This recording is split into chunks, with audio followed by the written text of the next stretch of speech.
Slash3 is a crease carving brush similar to the damn standard brush, featuring a slight fold to its stroke.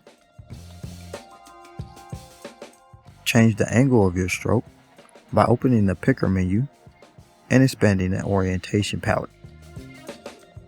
Click and drag the pencil-shaped arrow to set the direction of your slash stroke. You can sample angles from your mesh by click and dragging from the orientation arrow onto your model to match angles.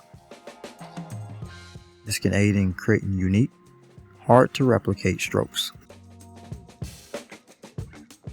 Adjust your Z intensity and draw size for a range of creases. This brush is great for creating all sorts of angle wrinkles and crevices.